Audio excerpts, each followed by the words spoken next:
আমন্ত্রণ দুপুরের বাংলাদেশে। শুরুতেই জানিয়ে দেব শিরোনামগুলো। ফ্যামিলি কার্ডের বিষয়ে সিদ্ধান্ত নিতে মন্ত্রিপরিষদ বিভাগে নীতি নির্ধারকদের বৈঠক, সভাপতিত্ব করছেন প্রধানমন্ত্রী তারেক রহমান। মশার জ্বালায় অতিষ্ঠ রাজধানীবাসী, নিয়ন্ত্রণ করা না গেলে ভয়াবহ পরিস্থিতির শঙ্কা, দায়িত্ব নিয়েছেন ঢাকার 2 সিটির প্রশাসক। আমরা মনে করছি যে আপনার এখানে রাজনৈতিক ব্যক্তিরা থাকলে জনগণের সেবা তারা বেশি পাবে এবং ভালোভাবে পাবে। বিডিআর হত্যাকাণ্ডের বিস্ফোরক মামলায় আসামি হচ্ছেন শেখ হাসিনা। সাক্ষ্য গ্রহণে উঠে এসেছে আরো কয়েকজনের নাম, জানালেন স্পেশাল পিপি। প্রথমে নির্বাচনী ঐক্য বলা হলেও দীর্ঘ হচ্ছে জামায়াত এনসিপির সম্পর্ক। সংসদের পাশাপাশি রাজপথেও সক্রিয় থাকার কথা বলছে 11 দলীয় জোট। সমঝোতার ভিত্তিতে আমরা আসন সমঝোতা করেছি। এখন এইভাবে এখন সংসদে আমরা ভূমিকা রাখব। জামাতে ইসলাম বা অন্য যে কোনো দলের সাথে স্থানীয় সরকার নির্বাচনের যে বিষয়গুলো আছে সেগুলো নিয়ে আমাদের বোঝাপড়া হলেও হতে পারে। কুমিল্লার দাউদকান্দিতে গ্যাস লিকেজ থেকে বিস্ফোরণে একই পরিবারের 4 জন দগ্ধ। চট্টগ্রামের হালি শহরে দগ্ধদের মধ্যে মা ছেলে সহ 3 জনের মৃত্যু।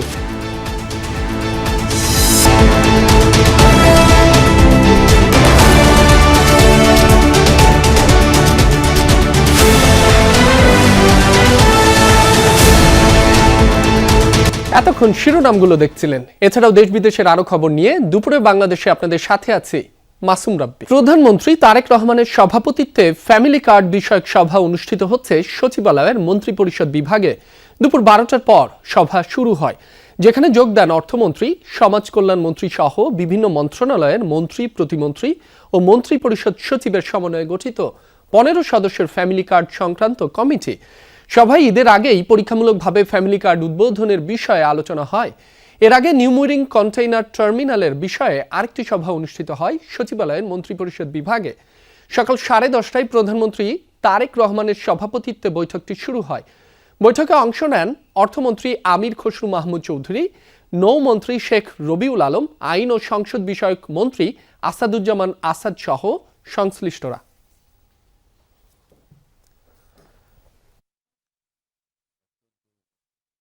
বেশ কয়েকটি বিষয়ে গুরুত্বপূর্ণ সভা করছেন প্রধানমন্ত্রী। সচিবালয়ে আছেন সহকর্মী আরিফিন শাকিল। আরো জানতে সরাসরি যাচ্ছি তার কাছে। আরিফিন, ফ্যামিলি কার্ডের বিষয়ে কোনো সিদ্ধান্ত কি জানা গেল আজ প্রধানমন্ত্রীর কার্যসূচিতে? আর কি কি আছে বিস্তারিত জানাবেন আমাদের। আরবি এখন পর্যন্ত আসলে আনুষ্ঠানিকভাবে কোনো কিছু জানা যায়নি, তবে নানান মাধ্যমে আমরা তথ্য পাচ্ছি যে 10 মার্চ থেকে মূলত শুরু হতে পারে ফ্যামিলি কার্ডের কার্যক্রম এবং এরই মধ্যে 13টি উপজেলা 13টি ওয়ার্ডে সেই কার্যক্রম চলবে। যদি ছোট্ট করে আপনাকে সেই উপজেলার নামগুলো আমরা একটু বলি, এর মধ্যে ঢাকার বনানীতে করাইল বস্তি রয়েছে ঢাকার নবাবগঞ্জ, রয়েছে মেহেরপুরের পাংশা, রয়েছে চট্টগ্রামের পতেঙ্গা, ব্রাহ্মণবাড়িয়ার বাঞ্ছারামপুর, বান্দরবানের লামা, খুলনার খালিশপুর, ভোলার চরফ্যাশন, সুনামগঞ্জের দিরাই, কিশোরগঞ্জের ভৈরব, বগুড়া সদর, লালপুর নাটোরের এবং ঠাকুরগাঁও এবং নবাবগঞ্জ, যেটি বলছিলাম মূলত এই 13টি উপজেলার 13টি ওয়ার্ডে এই পাইলট প্রকল্প হিসাবে এই ফ্যামিলি কার্ড বিতরণ কাজ শুরু হবে, যেটি বর্তমান সরকারের সবচেয়ে বেশি অগ্রাধিকার ভিত্তিতে চলছে। এর বাহিরে কিছুক্ষণ আগে আপনি জানেন যে 6টি যে সিটি কর্পোরেশনে 6 জন প্রশাসক নিয়োগ দেওয়া হয়েছে সরকারের পক্ষ থেকে। সেই 6 প্রশাসক প্রধানমন্ত্রী তারেক রহমানের সঙ্গে তারা সাক্ষাৎ করেছেন এবং তারেক রহমান তাদের কাছে 6 মাসের এক ধরনের পরিকল্পনা বা অ্যাসাইনমেন্ট তাদেরকে দিয়েছেন। বলেছেন আগামী 7 দিনের ভিতরে যার যে সিটি কর্পোরেশনে তারা কি করতে চান আগামী 6 মাসের ভিতরে, যেমন ক্লিন এবং গ্রিন সিটি করার জন্য তাদের যে পরিকল্পনা, সেই পরিকল্পনার সারসংক্ষেপ প্রধানমন্ত্রী দপ্তরে সেগুলো জমা দেওয়ার জন্য নির্দেশ দেওয়া হয়েছে, যা আগামী 6 মাসের মধ্যে এই প্রশাসকরা সেগুলো কাজ করবেন, সেগুলোর দায়িত্ব পালন করবেন। অর্থাৎ তারেক রহমানের যেই নির্বাচনের আগে তিনি যেই মানুষের কাছে যে প্রতিশ্রুতি দিয়েছিলেন যে একটি সামাজিকভাবে বা একই যদি বলি যে একেবারেই মানুষের বসবাসযোগ্য যে নগরী করার জন্য তার যে প্রতিশ্রুতি, আর অর্থাৎ মশা নিধন থেকে শুরু করে বনায়ন, সেই সঙ্গে ড্রেনেজ ব্যবস্থা। আরিফিন, আপনাকে ধন্যবাদ। মশার বারবারন্ত এখন পৌঁছে গেছে ধৈর্যের শেষ সীমায়। গবেষণায় উঠে এসেছে গত 1 মাসে মশা বেড়েছে 40%। তাই আগামী 1 মাসের মধ্যে এই পরিস্থিতি নিয়ন্ত্রণ করা না গেলে পরিণতি হবে ভয়াবহ। তবে সিটি কর্পোরেশনের দাবি, নতুন উদ্যমে শুরু হয়েছে কাজ, আগামী 10 থেকে 15 দিনের মধ্যেই মিলবে সুফল। রাজধানীর আগারগাঁও এলাকা বিকেল হলেই মশার উৎপাতে স্থির হয়ে বসা দায়। কয়েলের ধোঁয়াকেও তোয়াক্কা করে না মশার এই বিশাল মিছিল। দিনের বেলা ঘরে বসতে পারি না, কথা কইলে মুখে ঢুকে যায়, নাকে ঢুকে যায়। অনেক মশার জন্য থাকা যায় না। আমাকে মশা একটু টয়লেটে যাবি, হেও মশা। ড্রেনগুলো একটু ঠিক মতন পরিষ্কার না। এই এলাকার পাশের খালেই যেন চলছে কিউলেক্স মশার চাষ। নোংরা ডোবা কিংবা জমে থাকা পানিতে এই মশার বংশ বিস্তার হয়। এর ফলে হতে পারে জাপানি এনসেফালাইটিস কিংবা গোদ রোগ। আর ঢাকায় 90% মশাই এই কিউলেক্স মশা। মশা নিয়ে করা জাহাঙ্গীরনগর বিশ্ববিদ্যালয়ের এক সাম্প্রতিক গবেষণায় উঠে এসেছে আরও ভয়ানক সব তথ্য। গবেষণা বলছে, জানুয়ারির তুলনায় চলতি ফেব্রুয়ারি মাসেই মশা বেড়েছে 40%, আর 1 ঘন্টায় কামড়াতে আসা মশার সংখ্যা 1 মাসে বেড়েছে প্রায় দ্বিগুণ। ঘন্টায় মাত্র 5টি মশা কামড়াতে এলেই সেটি বিশ্বমান অনুযায়ী বেশ ক্ষতিকর হিসেবে ধরা হয়। সেখানে বাংলাদেশে এই সংখ্যা 850টি। ফলে কি মারাত্মক স্বাস্থ্য ঝুঁকিতে আছে বাংলাদেশের মানুষ, সেটি স্পষ্ট। বিশেষজ্ঞরা বলছেন, হঠাৎ করেই মশার বৃদ্ধির পেছনে মোটা দাগে কাজ করছে দুটি কারণ। এখনই জোরালো ব্যবস্থা না নিলে মার্চে পরিস্থিতি নিয়ন্ত্রণের বাইরে চলে যেতে পারে। উপযুক্ত তাপমাত্রা, পর্যাপ্ত পরিমাণ খাবার পানিতে থাকা এবং ড্রেন বা নর্দমাগুলো আটকে থাকার কারণে একসাথে প্রচুর পরিমাণে কিউলেক্স মশার লার্ভা থেকে এখন পূর্ণাঙ্গ মশা বেরিয়ে আসছে। লার্ভিসাইড ছাড়া এই মুহূর্তে ফগিং করে মশা নিয়ন্ত্রণ করা খুব বেশি সহজ নয়। মশক নিধনের কাজ করবে যারা, সেই সিটি কর্পোরেশনের উদ্যোগ নিয়ে প্রতি বছরই থাকে প্রশ্ন। তবে কর্তৃপক্ষ বলছে, মশা নিধন নিয়ে নতুন করে একটি কমিটি গঠন করা হয়েছে। বিভিন্ন স্থান থেকে সংগ্রহ করা হয়েছে মশক নিধন ওষুধের নমুনা। আগামী 10-15 দিনের মধ্যে মশার প্রভাব কমে আসবে বলেও আশাবাদী সিটি কর্পোরেশন। আজকে কিন্তু না জানিয়ে কিন্তু ফিল্ডে গিয়েছি। ফিল্ডে যে যারা মশা স্প্রে করছে তাদের কাছ থেকে আমি স্যাম্পল কালেক্ট করেছি। এটা আমি ল্যাবে পাঠাবো। ল্যাবে পাঠানোর পরে টেস্ট রিপোর্ট আর প্লাস হলো আমাদের যখন আমরা ওষুধটা ক্রয় করি ওই রিপোর্ট, দুটাকে মিলিয়ে দেখবো যে আসলে কোনো অসামঞ্জস্যতা আছে কিনা। যে কোনো মূল্যে মশার বিস্তার রোধ করতে কর্তৃপক্ষের আরও জোরালো ও কার্যকরী ভূমিকা চায় সাধারণ মানুষ। প্রতিবছর মশক নিধন নিয়ে সিটি কর্পোরেশনগুলোর কার্যক্রম থাকে প্রশ্নবিদ্ধ। এমনকি যেই ওষুধগুলো ছিটানো হচ্ছে সেগুলোর মান নিয়েও থাকে প্রশ্ন। তবে সিটি কর্পোরেশনের দাবি, নতুন উদ্যমে শুরু হয়েছে কাজ। অবশ্য টেকসই সমাধানের জন্য জনসাধারণের সচেতনতা এবং সবার অংশগ্রহণও অত্যন্ত প্রয়োজন বলেও জানাচ্ছেন তারা। সুমাইয়া ঐশী, যমুনা নিউজ, ঢাকা। মেয়াদ শেষ হওয়ার ভিত্তিতে ধাপে ধাপে সিটি কর্পোরেশন নির্বাচন হবে বলে জানিয়েছেন স্থানীয় সরকার মন্ত্রী মির্জা ফখরুল ইসলাম আলমগীর। বলেছেন, মেয়াদ যেখানে আগে শেষ হবে সেখানেই সিটি নির্বাচন হবে। সকালে ঢাকার 2 সিটি সহ 6 সিটি কর্পোরেশনের রাজনৈতিক প্রশাসকরা স্থানীয় সরকার মন্ত্রণালয়ে যোগদান করেন। এলজিআরডি মন্ত্রী মির্জা ফখরুল ইসলামের কাছে যোগদানপত্র জমা দেন তারা। এ সময় মির্জা ফখরুল জানান, ভবিষ্যতে দলীয় প্রতীকে সিটি নির্বাচন হবে কি না তা নির্ধারিত হবে সংসদে।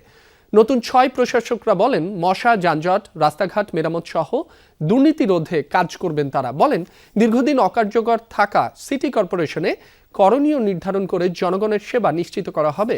এলজিআরডি প্রতিমন্ত্রী মীর শাহে আলম বলেন, সরকারি কর্মকর্তাদের চেয়ে রাজনৈতিক নেতারা ভালোভাবে কাজ করতে পারবেন, এজন্য তাদের নিয়োগ দেওয়া হয়েছে।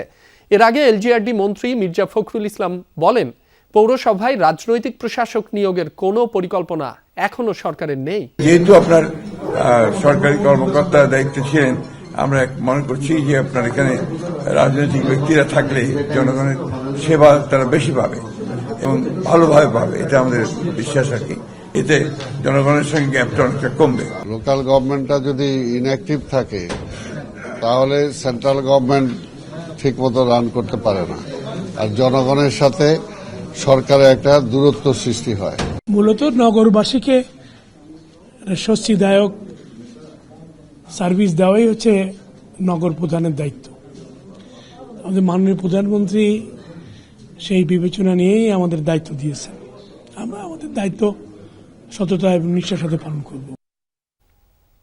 বিস্ফোরক মামলার সাক্ষীদের জবানবন্দিতে বিডিআর হত্যাকাণ্ডে জড়িত থাকার বিষয়ে শেখ হাসিনা, শেখ তাপস, মির্জা আজম, জাহাঙ্গীর কবির নানক সহ তৎকালীন বেশ কয়েকজন মন্ত্রী ও আওয়ামী লীগ নেতার নাম উঠে এসেছে। এ কারণে তাদের বিরুদ্ধে মামলা করা হবে বলে জানিয়েছেন বিস্ফোরক মামলার chief public prosecutor Borhan Uddin. বিস্ফোরক দ্রব্য আইনের মামলায় আসামি প্রায় 850 জন। মামলায় 1200 সাক্ষীর মধ্যে সাক্ষ্য নেওয়া হয়েছে 300 জনের।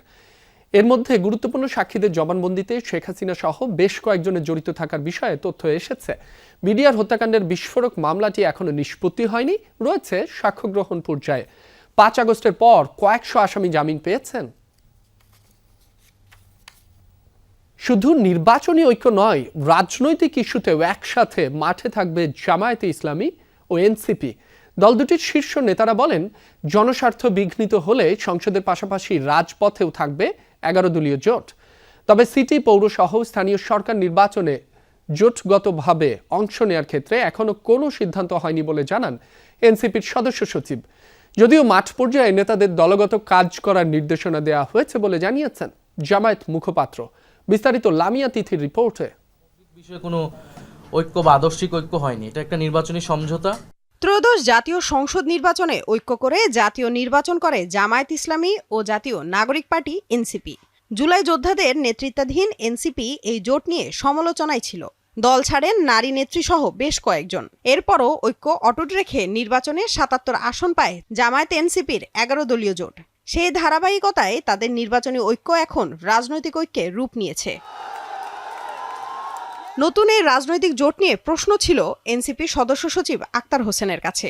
জানান, নির্বাচনী ঐক্যের ধারাবাহিকতায় তারা একসাথেই আছেন, থাকবেন রাজনৈতিক কার্যক্রমেও। জাতীয় নাগরিক পার্টি এনসিপি এবং বাংলাদেশ জামায়াতে ইসলামী আমাদের মধ্যকার নির্বাচনী যে ঐক্য, সেই ঐক্যের ধারাবাহিকতা এখনো পর্যন্ত এটা চলমান আছে। জামায়াত বলছে 11 দলীয় জোটের মধ্যে 4 দলের সংসদে প্রতিনিধিত্ব আছে। সংসদের পাশাপাশি রাজনৈতিক বিভিন্ন দাবিতে একসাথে মাঠে থাকবেন তারা। জোট সাধারণত যেটা হয়েছে অতীতে, যে জোটে থাকলে একজন আহ্বায়ক থাকেন, একজন মেইন আহ্বায়ক থাকেন, অন্যরা সদস্য থাকেন অথবা যুগ্ম আহ্বায়ক থাকেন, এইভাবে থাকেন। আমরা ঠিক এইভাবে করিনি, আমরা এটাকে নির্বাচনী ঐক্য বলেছি। সমঝোতার ভিত্তিতে আমরা আসন সমঝোতা করেছি। এখন এইভাবে এখনো সংসদে আমরা ভূমিকা রাখব। শূন্য থাকা সিটি, পৌর, উপজেলা সহ স্থানীয় সরকার নির্বাচনে কি জামায়াত এনসিপি নেতৃত্বাধীন 11 দলীয় জোট ঐক্যের ভিত্তিতে অংশ নেবে, এমন প্রশ্নে নেতারা বলেন এ নিয়ে এখনো কোনো সিদ্ধান্ত হয়নি।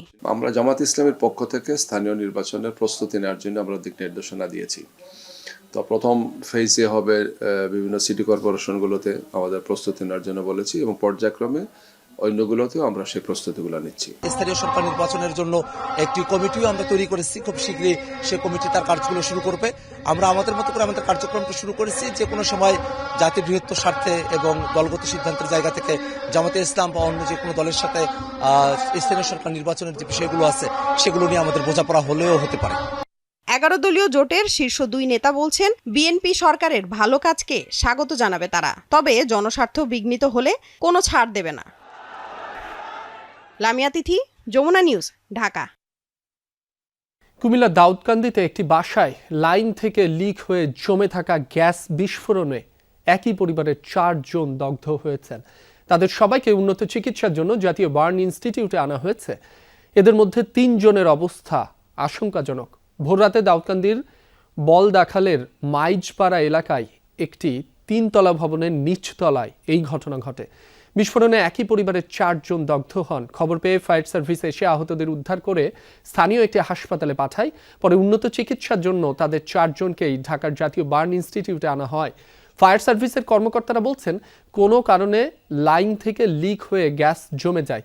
সেই জমে থাকা গ্যাসের বিস্ফোরণে সবাই দগ্ধ হয়েছেন। বাখরাবাদ গ্যাস ডিস্ট্রিবিউশন কোম্পানির গৌরীপুর শাখার ব্যবস্থাপক জানান, ওই ভবনের গ্যাস সংযোগটি অবৈধ ছিল।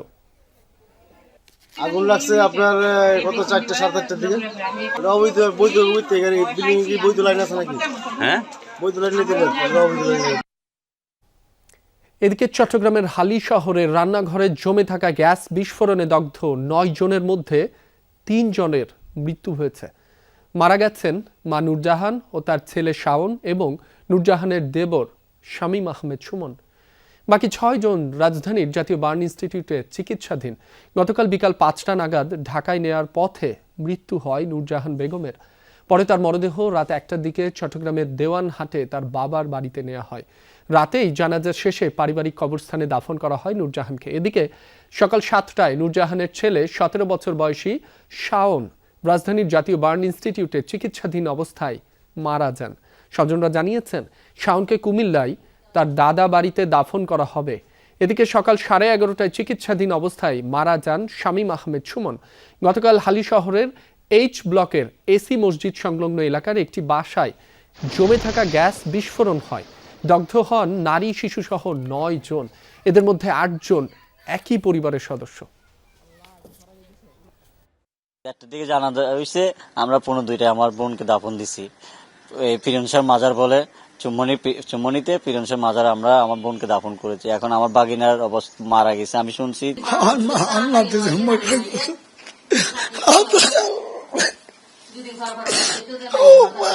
ধাক্কা মানে সীমা সারা বড় ধাক্কা, এর মধ্যে ধাক্কা আর নাই, বুঝছেন? এখানে দেখাতে পারতেছি না আপনাকে, বুকটা ফাড়িয়ে দেখাতে পারছি না। নাতি হলো বাইরে গেছে ভাই। কুমিল্লায় ও চট্টগ্রামে গ্যাস লিকেজ থেকে বিস্ফোরণের ঘটনায় দগ্ধ চিকিৎসাধীন 10 জনের মধ্যে একজন শিশু বাদে 9 জনের অবস্থায় আশঙ্কাজনক। সকালে দগ্ধদের দেখতে জাতীয় বার্ন ও প্লাস্টিক সার্জারি ইনস্টিটিউটে যান স্বাস্থ্য ও দুর্যোগ ব্যবস্থাপনা মন্ত্রী। এ সময় স্বাস্থ্যমন্ত্রী সরদার মোহাম্মদ সাখাওয়াত হোসেন বলেন, চট্টগ্রামের হালি শহরের দুর্ঘটনায় দগ্ধদের সর্বোচ্চ চিকিৎসা দেওয়া হচ্ছে। পরে দুর্যোগ মন্ত্রী আসাদুল হাবিব দুলু বলেন, দিন দিন গ্যাস লিকেজ থেকে এ ধরনের ঘটনা প্রতিনিয়তই বাড়ছে। গ্যাস সিলিন্ডারকে নিয়মের মধ্যে এনে মানবসৃষ্ট দুর্যোগ কমানোর চেষ্টা করা হবে। এরপর জাতীয় বার্ন ইনস্টিটিউটের পরিচালক ডাক্তার নাসির উদ্দিন বলেন, হালি শহরের ঘটনায় ভর্তি থাকা সব রোগীর অবস্থা আশঙ্কাজনক। কুমিল্লার 4 জনের মধ্যে 3 জনের অবস্থা আশঙ্কাজনক। আরও বলেন, প্রতিদিনই 3 থেকে 4 জন গ্যাস সিলিন্ডার বিস্ফোরণের ঘটনায় রোগী ভর্তি হয় এখানে। আমাদের হসপিটালের সম্ভাব্য যতগুলি চিকিৎসা দেওয়ার মতন ব্যবস্থা আছে সর্বোত্তমভাবে তাদেরকে চিকিৎসা দেওয়া হচ্ছে। মেয়াদোত্তীর্ণ সিলিন্ডারগুলো ব্যবহার করা হয়, এগুলোতে কিভাবে একটা নিয়মের মধ্যে নিয়ে আসা যায় সেগুলো নিয়ে আমরা অল্প সময়ের ভিতরে 3 মন্ত্রণালয়ে বসে কাজ করব। একজন বাচ্চা যিনি আছেন তিনি অল্প বার্ন হয়েছেন, একজন বয়স্ক মানুষ অল্প বার্ন, এবং স্বামী স্ত্রী যিনি ওনারা দুজনেরই 50%-এর উপরে বার্ন এবং তারা ইনহেলেশন ইনজুরি আছে এবং ওনাদের অবস্থা আশঙ্কাজনক। তিস্তা প্রকল্পে আগ্রহ প্রকাশ করেছে চীন। এই প্রকল্পটি করতে চায় তারা। এ তথ্য জানিয়েছেন স্থানীয় সরকার মন্ত্রী মির্জা ফখরুল ইসলাম আলমগীর। সকালে সচিবালয়ে মির্জা ফখরুলের সাথে বৈঠক করেন চীনা রাষ্ট্রদূত ইয়াও ওয়েন। বৈঠক শেষে তিনি বলেন, প্রকল্প নিয়ে সরকারের পক্ষ থেকে এখনো কোনো সিদ্ধান্ত হয়নি। চীনের সাথে চলমান প্রকল্প অব্যাহত রয়েছে। এছাড়া স্থানীয় সরকারের ক্ষেত্রে কিভাবে চীনের সহযোগিতা পাওয়া যায় সেটি নিয়ে বৈঠকে আলোচনা হয়েছে। পরীক্ষিত পুরনো বন্ধু হিসেবে নতুন প্রকল্পেও তাদের আগ্রহ রয়েছে বলেও জানান স্থানীয় সরকার মন্ত্রী। বলেন, চীন সফরে প্রধানমন্ত্রী তারেক রহমানকে আমন্ত্রণ জানিয়েছে দেশটি। আমরা তিস্তার সমস্যার সমাধান চাই এবং সেটা চায়না নিজেরাই অফার করেছে যে তারা করতে চায়। সেটা আমাদের গভর্নমেন্টের সিদ্ধান্ত হবে, তখন আমরা সে ব্যাপারে জানাতে পারবো। তবে আমাদের মিনিস্ট্রির যে সমস্ত প্রকল্পগুলো আছে সেগুলো অনগোয়িং আছে এবং আরো কিভাবে বাড়ানো যায় তাদের সঙ্গে কোঅপারেশন, সেই চেষ্টাটা আমরা করছি। সচিবালয়ে কথা বলছেন স্বরাষ্ট্রমন্ত্রী সালাউদ্দিন আহমদ। সরাসরি যাচ্ছি তার বক্তব্যে। সেটা আইনের শাসন হলো না। পুলিশের পোশাক পরিবর্তনের বিষয়ে এগুলো বাকি বিষয়ে পরে কথা বলবো, কাজ আছে, পরে কথা বলবো। দর্শক, সচিবালয়ে কথা বলছিলেন স্বরাষ্ট্রমন্ত্রী। আমরা সরাসরি যুক্ত ছিলাম সেখানে। চ্যালেঞ্জ মাথায় রেখে সবাইকে নিয়ে কাজ করার প্রত্যয় ব্যক্ত করেছেন ভূমিমন্ত্রী মিজানুর রহমান মিনু। বললেন, দীর্ঘদিন এই মন্ত্রণালয়কে ঘিরে যে ঘুষ দুর্নীতির অভিযোগ রয়েছে তা ঘুচাতে কাজ করবেন তিনি। মঙ্গলবার সকালে রাজধানী তেজগাঁও ভূমি ভবনে সিটিজেন কেয়ার সেন্টার ও কল সেন্টার পরিদর্শন শেষে এসব কথা বলেন তিনি। মন্ত্রী বলেন, এই মন্ত্রণালয়কে ঘিরে অতীতের যে নেতিবাচক ধারণা রয়েছে তা পরিবর্তন করতে চায়। দক্ষ ব্যক্তিদের সহায়তায় এই মন্ত্রণালয়কে এগিয়ে নিয়ে ভূমি সেবা জনগণের দোরগোড়ায় পৌঁছানো প্রতিশ্রুতি দেন মন্ত্রী। আর ভূমি প্রতিমন্ত্রী বলেন, বিগত 17 বছর এই মন্ত্রণালয়ে যারা দায়িত্বে ছিলেন তারা শুধু বাংলাদেশ নয়, বিশ্বব্যাপী এই মন্ত্রণালয়কে বিতর্কিত করেছে। ঘুষ দুর্নীতি আর অনিয়মের বিরুদ্ধে জিরো টলারেন্স নীতিতে থাকবেন বলেও জানান মন্ত্রী। এই মন্ত্রণালয়ের অতীতে যে বিষয়ে জনগণের যে ধারণা এটির পরিবর্তন করতে হবে। আমাদেরকে এই সুনামের সঙ্গে সরকারের এবং মাননীয় প্রধানমন্ত্রীর সম্মান সবকিছু মর্যাদা আমাদেরকে সুপ্রতিষ্ঠিত করতে হবে। এর জন্য আমাদের আরো সময় লাগবে। দুর্নীতির বিষয় সকলেই জানেন, সেটা আপনারাই বলেন। এই ব্যাপারে জিরো টলারেন্স। তো আমরা আশা করছি সকলে মিলে টিমওয়ার্কের মাধ্যমে আমরা কাজ করব, যেন এই মন্ত্রণালয় বাংলাদেশে একটা উদাহরণ সৃষ্টি করতে পারে। একদলীয় বাকশাল শাসন, যা এদেশের মানুষের ওপর জগদ্দল পাথরের মতো চাপিয়ে দেওয়া হয়েছিল, বিএনপি সেই ধ্যান ধারণায় বিশ্বাস করে না। একথা বলেছেন দলের স্থায়ী কমিটির সদস্য ও সংসদ সদস্য ডক্টর আব্দুল মঈন খান। সকালে বিএনপির প্রতিষ্ঠাতা জিয়াউর রহমান ও সদ্য প্রয়াত বিএনপি চেয়ারপারসন বেগম খালেদা জিয়ার সমাধিতে শ্রদ্ধা নিবেদন শেষে একথা বলেন তিনি। ত্রয়োদশ জাতীয় সংসদ নির্বাচনে নরসিংদী জেলার 5টি আসন থেকে নির্বাচিত সংসদ সদস্যদের নিয়ে শ্রদ্ধা জানান তিনি। পরে ডক্টর মঈন খান বলেন, এদেশের স্বাধীনতার পক্ষে কাজ করছে বিএনপি। জুলাই বিপ্লবের ধারাবাহিকতায় এদেশে যে গণতন্ত্র ফিরেছে তা বিএনপি রক্ষা করবে। আমরা প্রতিহিংসা রাজনীতিতে বিশ্বাস করি না, সেটা আমাদের নেতা জনাব তারেক রহমান বারবার বলেছেন। যে আমরা আইনের শাসনে বিশ্বাসী। বাংলাদেশে গণতন্ত্র আমরা বারবার ফিরিয়ে এনেছি। আমরা 5ই আগস্ট 2024 সালে যে ছাত্র জনতার যে বিপ্লব হয়েছে তারই ধারাবাহিকতায় আমরা বাংলাদেশে গণতন্ত্র ফিরিয়ে এনেছি। এই গণতন্ত্র এবং বাংলাদেশের স্বাধীনতা আমরা রক্ষা করব।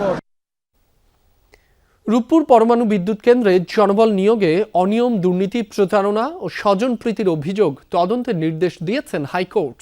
বিজ্ঞান ও প্রযুক্তি মন্ত্রণালয়ের সচিবের নেতৃত্বে উচ্চ পর্যায়ের কমিটি গঠন করে 2 মাসের মধ্যে তদন্ত করে প্রতিবেদন দাখিলের নির্দেশ দিয়েছেন আদালত। মঙ্গলবার এক রিট শুনানির পর বিচারপতি আহমেদ সোহেল ও বিচারপতি ফাতেমা আনোয়ারের হাইকোর্ট বেঞ্চ এ আদেশ দেন। এর আগে পাবনার ঈশ্বরদীতে নির্মাণাধীন রূপপুর পরমাণু বিদ্যুৎ কেন্দ্রে জনবল নিয়োগে অনিয়ম, দুর্নীতি, প্রতারণা ও স্বজনপ্রীতির নজিরবিহীন অভিযোগ তদন্তের নির্দেশনা চেয়ে হাইকোর্টে রিট করা হয়।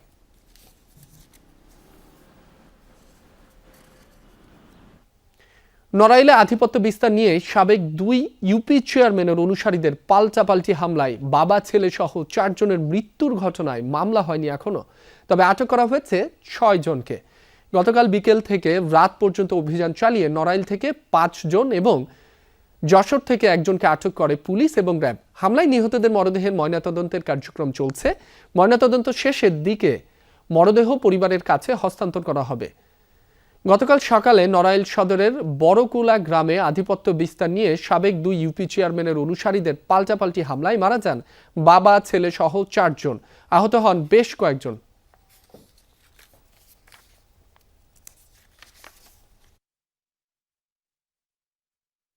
ঘটনা সংশ্লিষ্টতা পাওয়ায় আমরা তাদেরকে আটক করেছি এবং পোস্টমর্টম রিপোর্ট এখনো আমরা পাই নাই। মামলার বিষয়টি প্রক্রিয়াধীন রয়েছে। আমাদের এই মনিটরিং চলবে এবং এই ঘটনার সাথে সংশ্লিষ্ট সকলকে গ্রেপ্তারের বিষয়ে আমাদের অভিযান পরিচালিত হচ্ছে। এ বিষয়ে আরো জানাতে নড়াইল থেকে যুক্ত হচ্ছেন সহকর্মী রাজু শেখ।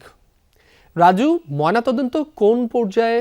মামলার বিষয়ে পুলিশ ও নিহতদের স্বজনরা কি জানালেন, বিস্তারিত জানাবেন। মাসুম, যেমনটি আপনি জানাচ্ছিলেন যে নড়াইল সদর উপজেলার সিংহাসলপুর ইউনিয়নের বড়কোলায় আধিপত্যের জেরে বাবা ছেলে সহ মোট 4 জন, 2 পক্ষের 4 জন নিহত হয়েছেন। তার মধ্যে এক পক্ষে রয়েছেন 3 জন। আমরা যেটি জানতে পেরেছি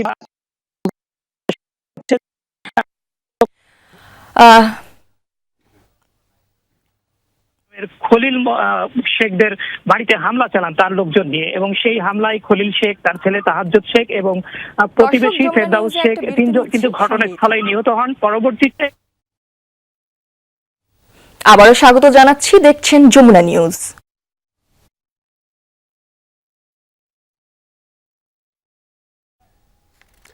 নড়াইল থেকে জানাচ্ছিলেন সহকর্মী রাজু শেখ।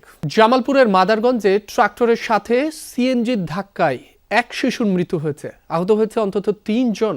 সকালে উপজেলার ফায়ার সার্ভিস মোড়ে এই দুর্ঘটনা ঘটে। স্থানীয়রা জানায়, মাদারগঞ্জ জামালপুর সড়কের ফায়ার সার্ভিস মোড়ের সড়কে ট্রাক্টর উঠেছিল। এ সময় জামালপুর থেকে ছেড়ে আসা সিএনজি নিয়ন্ত্রণ হারিয়ে ট্রাক্টরের সাথে ধাক্কা লাগে।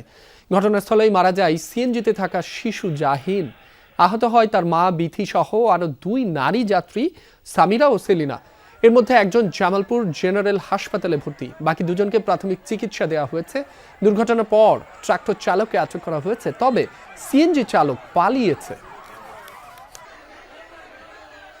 সুন্দরবনে দস্যু দমনে বিশেষ অভিযান শুরু করেছে যৌথ বাহিনী। সকাল থেকে শুরু হয়েছে বনের বিভিন্ন অংশে চিরুনি অভিযান। সক্রিয় দস্যু চক্রের সদস্যদের গ্রেফতার করতেই এই অভিযান বলে জানিয়েছে আইন শৃঙ্খলা রক্ষা বাহিনী। এরই মধ্যে হালনাগাদ তালিকা করা হয়েছে দস্যুদের। সম্প্রতি দুবলার চর সহ সুন্দরবনের বিভিন্ন এলাকা থেকে 1/2 শতাধিক বনজীবী ও মৎস্যজীবীকে অপহরণ করা হয়। এছাড়াও আত্মসমর্পণ করা দস্যুরা আবারও বনে ফিরে এসেছে। এতে সুন্দরবন ও সংলগ্ন এলাকায় চাঁদাবাজি ও অপহরণের ঘটনা বেড়েই চলেছে।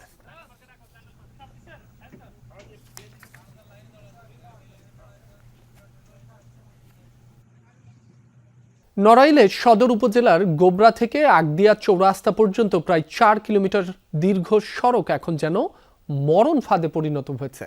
সড়কের অধিকাংশ জায়গায় খানাখন্দ তৈরি হয়ে প্রতিনিয়তই ঘটছে দুর্ঘটনা। বছরের পর বছর দুর্ভোগ পোহালেও সংস্কারে নেই কোনো উদ্যম। এতে ক্ষুব্ধ চলাচলকারীরা। তবে অচিরেই সড়কটি সংস্কার করার আশ্বাস এলজিইডির। নড়াইল থেকে যশোরের শিল্প ও বাণিজ্য কেন্দ্র নওপাড়ায় কলকারখানা ও শিল্পনগরী খুলনায় যাতায়াতের সংক্ষিপ্ত ও সহজ পথ এটি। তবে গোবরা থেকে আগদিয়া পর্যন্ত মাত্র 4 কিলোমিটার অংশের জরাজীর্ণ অবস্থা যাত্রী ও স্থানীয় বাসিন্দাদের ভোগান্তি তুলেছে চরমে। গত কয়েক বছর ধরে গুরুত্বপূর্ণ এই সড়কে দুরবস্থা নিয়ে মাথা ব্যথা নেই কারো। সড়কের বেশিরভাগ জায়গায় উঠে গেছে পিচ ঢালাই, তৈরি হয়েছে গভীর গর্ত, কোথাও আবার ভেঙে রূপ নিয়েছে খানাখন্দে। ফলে সামান্য বৃষ্টিতেই পানি জমে তৈরি হয় জলাবদ্ধতা। আর শুষ্ক মৌসুমে ধুলোবালিতে চলাচলকারীদের বাড়ে ভোগান্তি। আমাদের খুব সতর্কতার সহিত গাড়ি চালাতে হচ্ছে। রাস্তাটা কাজ কাম করালে আমাদের জন্য আর কি ভালো হইতো, যেহেতু রাস্তাটা শর্টকাট।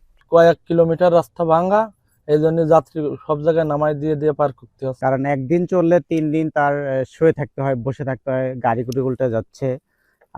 আমরা চাই যে রাস্তাটা ভালো হোক। আকতি মিনতি করি গভর্নমেন্টের কাছে, যদি এটা সদাই দৃষ্টি দিয়ে এই রাস্তাটারে পরিপূর্ণভাবে ক্লিয়ার চলাচলের জন্য করে সহজ করে দেয়। মাঝে মাঝে জোড়াতালি দিয়ে চলাচলের উপযোগী করার চেষ্টা হলেও ভারী গাড়ির চাপে তা টেকে না। ফলে মাঝে মধ্যেই গর্তে আটকে পড়ে ট্রাক বাস সহ ভারী যানবাহন। ঘটে ছোট বড় দুর্ঘটনা। চালটুরু রাস্তা এত খারাপ, অনেক সময় আমাদের গাড়ি পাল্টি খেয়ে যায়, অনেক সময় আমাদের হ্যাঙ্গার ভাঙি যায়, অনেক সময় টিউব ভাঙি যায়। এই ভ্যানটা নিয়ে চলাচলতি করতে পারে না মানুষ, অনেক জায়গা গর্ত আছে, অনেক সময় অ্যাক্সিডেন্ট হয়, জন দুর্ভোগের সৃষ্টি হচ্ছে। আমরা চাই কর্তৃপক্ষের কাছে যে দ্রুত এই কাজটা যেন চালু করে এবং রাস্তাটা যেন মেরামত করে। সড়কটি দ্রুত চলাচলের উপযোগী করার আশ্বাস দিয়েছেন এলজিডির এই কর্মকর্তা। রিপেয়ারের জন্য আমরা টেন্ডার আহ্বান করেছিলাম এবং দরপত্রটি অনুমোদনের জন্য সদর দপ্তরে পাঠানো হয়েছে। আশা করছি যে আগামী সপ্তাহে আমরা অনুমোদন পেয়ে গেলেই খুব দ্রুততার সাথে এই মাসেই কাজটি শুরু করতে পারবো। শুধু আশ্বাস নয়, জনগুরুত্বপূর্ণ এই সড়কটি অতি দ্রুত টেকসইভাবে সংস্কারের দাবি এলাকাবাসীর। শামস তাবরিজ উচ্ছ্বাস, যমুনা নিউজ। দেশে ফেরা দীর্ঘ 12 দিন পর অবশেষে পরিবারের কাছে ফিরলেন সৌদি ফেরত রিজিয়া বেগম। দুপুরে রাজধানীর আশকোনায় ব্র্যাক লার্নিং সেন্টারে এক প্রেস ব্রিফিংয়ের পর আনুষ্ঠানিকভাবে তাকে তার ছেলে মেয়ের কাছে হস্তান্তর করা হয়। গত 12 ফেব্রুয়ারি সৌদি আরব থেকে ঢাকায় ফেরেন রিজিয়া। তবে সে সময় তার শারীরিক ও মানসিক অবস্থা ছিল অসংলগ্ন। নিজের ঠিকানা বা পরিবারের কোনো তথ্য জানাতে পারেননি। সঙ্গে ছিল না কোনো পাসপোর্ট বা জাতীয় পরিচয়পত্র। পরে সিভিল এভিয়েশন সিকিউরিটির সহায়তায় তাকে ব্র্যাকের মাইগ্রেশন ওয়েলফেয়ার সেন্টারে নেওয়া হয়। গণমাধ্যমে প্রচারের পর পিবিআই আঙ্গুলের ছাপ সংগ্রহ করে জাতীয় পরিচয়পত্রের তথ্যের সঙ্গে মিলিয়ে তার বাড়ি শনাক্ত করে।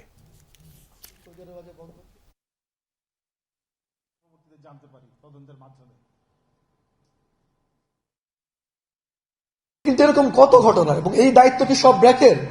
এই যে এয়ারপোর্ট এরকম হবে, আমাদেরকে পাঠাবে, আমরা নিয়ে এসে রাখবো, এই রাষ্ট্রের কোনো দায় নাই?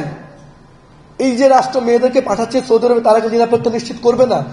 বুঝলাম আমি ওখানে টর্চার হয়েছে, ফেরত আসার পর আমাদের মন্ত্রণালয় তদন্ত করবে না কে তার হয়েছে, সেই এজেন্সির বিরুদ্ধে ব্যবস্থা হবে না?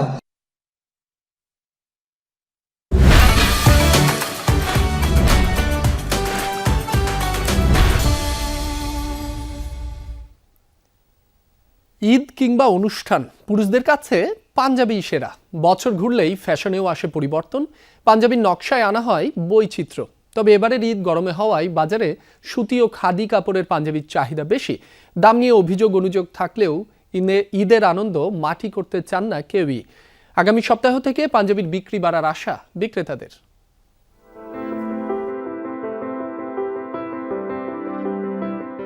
বছর জুড়েই নানা উৎসবে পুরুষের পোশাকে পাঞ্জাবির কদর সবার আগে। ঈদের নামাজ ছাড়াও দাওয়াত কিংবা ঘোরাঘুরিতে স্বাচ্ছন্দ্যের পোশাক পাঞ্জাবি। একসময় ঈদে সাদা কিংবা অফ হোয়াইট পাঞ্জাবির চলন ছিল, এখন ফ্যাশন ট্রেন্ডে এসেছে বৈচিত্র্য। প্রতি বছরই পাঞ্জাবির রং, নকশা ও কারুকাজে আসছে ভিন্নতা। মালিবাগ, এলিফ্যান্ট রোড, ধানমন্ডি সহ রাজধানীর বেশ কয়েকটি বড় পাঞ্জাবির মার্কেটে গিয়ে দেখা যায় সুতি, খাদি, সিল্কের কাপড়ের পাঞ্জাবির চাহিদা সবচেয়ে বেশি। এছাড়া কুর্তা স্টাইল, চাইনিজ কালার, এমনকি ডিজিটাল প্রিন্টের পাঞ্জাবিও জায়গা করে নিয়েছে তরুণদের পছন্দের তালিকায়। আগে যেরকম পাঞ্জাবির প্রতি মানুষের একটা ভালোবাসা ছিল, এটা এখনো আছে। মুসলমান হিসেবেও বলেন বা আমাদের ঐতিহ্য, চাকরিজীবী হিসেবে সবারই একটা বাজেট থাকে, তো বাজেট ওয়াইজ এই মার্কেটে পাওয়া যাচ্ছে। দামটা আছে মোটামুটি, অত বেশিও চাচ্ছে না আবার কমও না। ছেলে আছে ছোট, তো ওর যে কটন কাপড়টাই বেশি কমফোর্ট ফিল করে। এবারের ঈদের ছুটি কাটাতে হবে পুরো গরমে, তাই তো বাহ্যিক সৌন্দর্যের পাশাপাশি আরামদায়ক কাপড়ের পাঞ্জাবির চাহিদা বেশি। দাম নিয়েও রয়েছে ক্রেতাদের মিশ্র প্রতিক্রিয়া। 500 থেকে 10,000 টাকার দামের পাঞ্জাবিও রয়েছে ঈদ বাজারে। কাস্টমাররা বেসিক্যালি কটনের মধ্যে বেশি পছন্দ করছে গরমের জন্য। বিস্কসটাও আমাদের খুব ভালো চাচ্ছে কাস্টমার। যদি ফ্যাব্রিক্সের কথা বলি, কটন, বিস্কচ কটন, এই চাহিদাগুলো ক্রেতারা বেশি চাচ্ছে। আমাদের এখানে কাবলি, স্যুট, দেন হচ্ছে জিন্স আইটেমের মধ্যে শার্ট, জিন্স প্যান্ট থেকে শুরু করে এভরিথিং পাচ্ছেন। এমনকি আমাদের ভেরিয়েশন সামনে আরও আসবে। দোকানিরা বলছেন এবার ঈদ বাজারে পাঞ্জাবির নকশায় থাকছে ভিন্নতা। দেশীয় পাঞ্জাবির কদর বাড়ছে দিন দিন, তবে পাঞ্জাবির দাম বেশি বাড়েনি দাবি বিক্রেতাদের। আমাদের ম্যাক্সিমাম প্রোডাক্টই দেশের তৈরি। এখন সিম্পল ডিজাইনগুলো কাস্টমার বেশি পছন্দ করতেছে, যাতে গরম কম লাগে, সাদা বা সাদা ভাইবস যেন থাকে এরকম। বডির মধ্যে আসছে, তারপরে কম্পিউটার কাজের মধ্যে অনেক মাল আসছে। রোজার প্রথম সপ্তাহে কেনাকাটা তেমন না জমলেও বিক্রেতাদের আশা গত বছরের তুলনায় এবার বিক্রি হবে অনেক বেশি। রাব্বি হোসেন, যমুনা নিউজ, ঢাকা। সেহরির সময় বাদ্য বাজিয়ে ধর্মীয় গান গেয়ে মুসলিমদের ঘুম থেকে ডেকে তোলেন মেসাহারাতিরা। আধুনিক যুগে এর প্রয়োজনীয়তা ফুরিয়ে গেলেও মুসলিম বিশ্বের ঐতিহ্য এখনও টিকিয়ে রেখেছে কোনো কোনো এলাকার মানুষ। যুদ্ধবিধ্বস্ত গাজাতেও প্রাচীন রীতি অনুসরণ করছে আধুনিক মেসাহারাতিরা। রাত গভীর হলেই বাড়ি বাড়ি ছুটে চলে তরুণের দল। তাদের কণ্ঠের সুর আর ঢোলের আওয়াজ প্রাণের স্পন্দন তৈরি করে গাজাবাসীর মধ্যে। অন্ধকার ফুরে আনন্দের উপলক্ষ হয়ে ওঠে শিশুদের জন্য। চারদিকে ধ্বংসস্তূপ, অন্ধকার পথঘাট, এরই মধ্যে এগিয়ে চলেছে একদল ফিলিস্তিনি তরুণ। বাদ্য বাজিয়ে, গান গেয়ে জঞ্জালে ভরা রাস্তা পেরিয়ে ছুটছে মানুষের বাড়ি বাড়ি। সুরে সুরে মহান আল্লাহর বন্দনা আর দরুদ।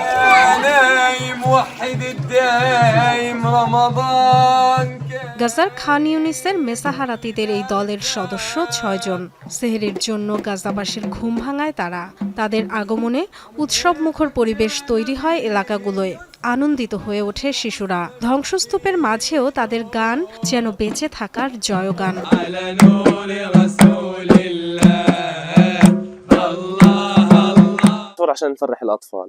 সেহরির সময় বেরিয়ে আসি মূলত শিশুদের আনন্দ দিতে। খুবই ভালো লাগে। সব বাধা, কঠিন চ্যালেঞ্জের মধ্যেও চালিয়ে যাচ্ছি। আমরা শিশুদের আনন্দ দিতে চাই, অন্য সব দেশের মতো মানুষের মতো বাঁচতে চাই।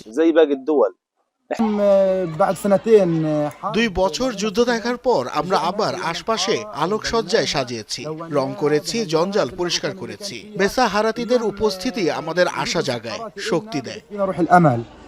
গাজার তরুণ মেসাহারাতিদের দলটি গঠিত হয়েছিল 2021 সালে। তখন সদস্য ছিল 8 জন। যুদ্ধে প্রাণ হারিয়েছেন 2 জন। সত্যি বলতে আগের কথা মনে পড়লে অনেক কষ্ট হয়। কিভাবে আমরা আনন্দ নিয়ে সেহরির জন্য জাগতাম। মনে হয় যেন তখন আলোতে ছিলাম, এখন অন্ধকারে। যা হয়েছে আমাদের সাথে তা মর্মান্তিক।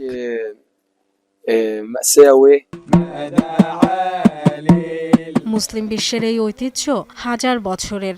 কালের বিবর্তনে ঘুম ভাঙানির কাজ অ্যালার্ম দিয়ে হলেও জনপ্রিয় রীতি টিকিয়ে রাখতে এখনও বিভিন্ন দেশে প্রচলিত মেসাহারাতিদের ভূমিকা। Dorothy Tasrin, Jamuna news. দুপুরে বাংলাদেশের প্রথম ঘন্টা থেকে বিদায় নিচ্ছি। পরের ঘন্টার খবর নিয়ে ফিরবেন সহকর্মী শাওন দত্ত। সাথেই থাকুন।